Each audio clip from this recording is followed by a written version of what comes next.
te nag sama doomu ndey bi Youssou Ndour dama bëgg ngeen tàccul ko bu baax a baax Sénégal doyul de tàcc yi doyul jënd ko ba doon no kelle no haanirte ni kelle ɗe yoyi njaaf ha yetto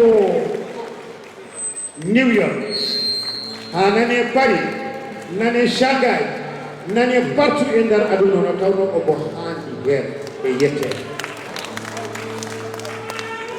machallah Youssou je pense qu'il était en vacances parce que bari woon ñun dañuy jël vacances mais dafa ne Baba Ma sama frère sama xarit sooy fêter les 40 ans de ton orchestre mu ma defoo yëpp dama koy bàyyoo atti ko hiccaan ci vacances ma koy ko mu atti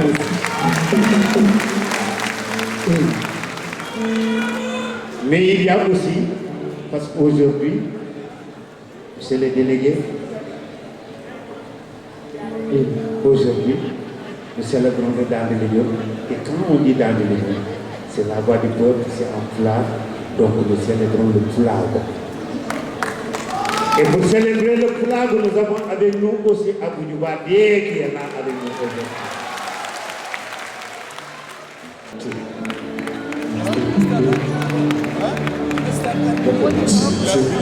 Ana sama doomu ndey Youssou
Baba Medina amanam gurey Baba ya wasare cosaanul pulaar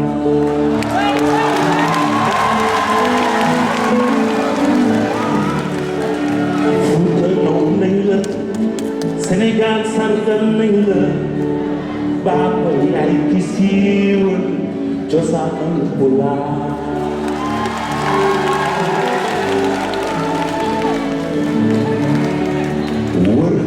aduna fu nekk def nga fa ndam tey nga te ànd ak Yàlla tey ma jox la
Anyway.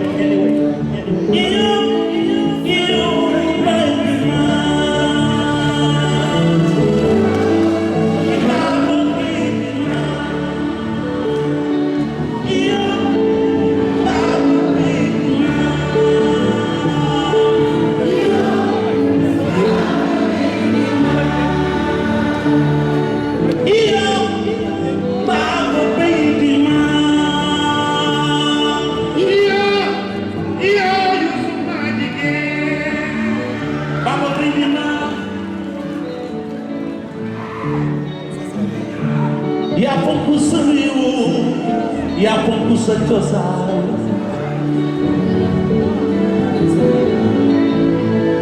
artiste planétaire foo mës a dem turu Sénégal ngay jiital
lii mooy Sénégal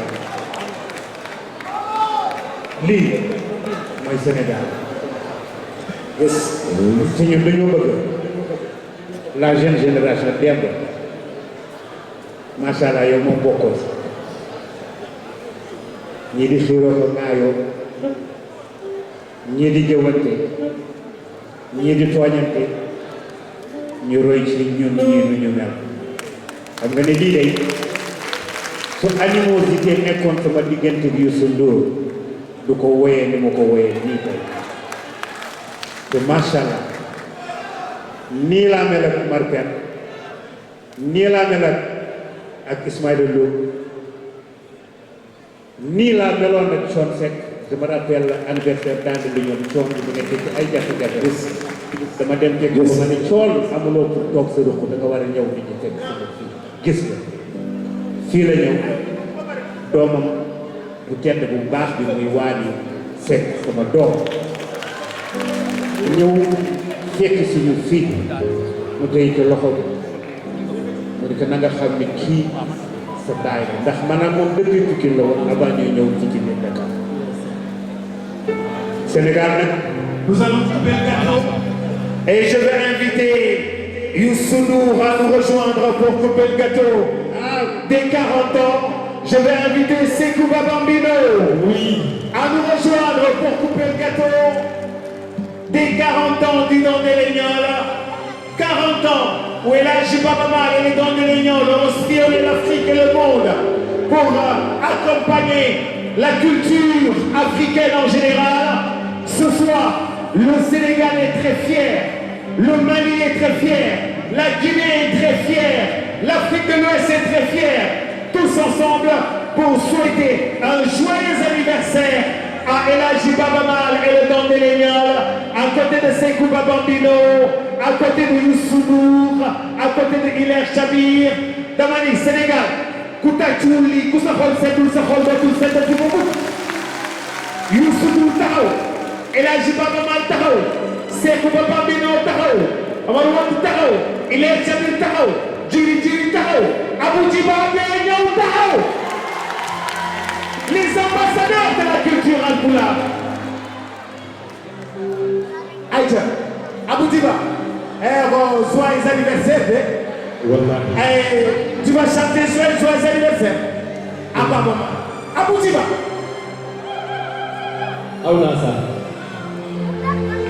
Joyeux anniversaire. Happy birthday to you, Baba. Baba, that's a Baba, we are the brother. Go to Warrior.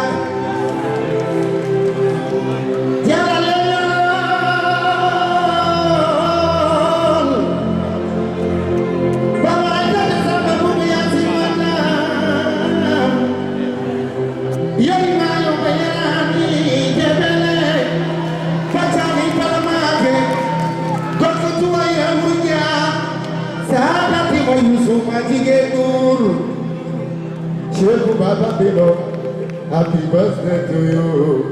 Nyalande Arpele.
Merci beaucoup.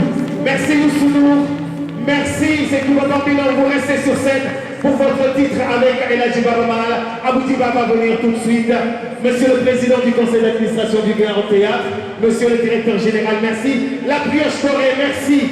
Merci, merci. Guy Mamo, merci. Merci Oussoudour, qu'on applaudit s'il vous plaît. C'est parti. Merci à la brioche dorée. Baba Mal et Sekou Bambino ensemble pour le prochain titre. Merci.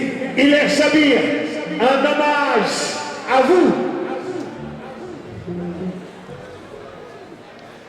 Sekou Bambino, vous restez avec Baba Mal. Aboudiba. Après Sekou Bambino, ce sera Aboudiba. Merci à monsieur Moussa.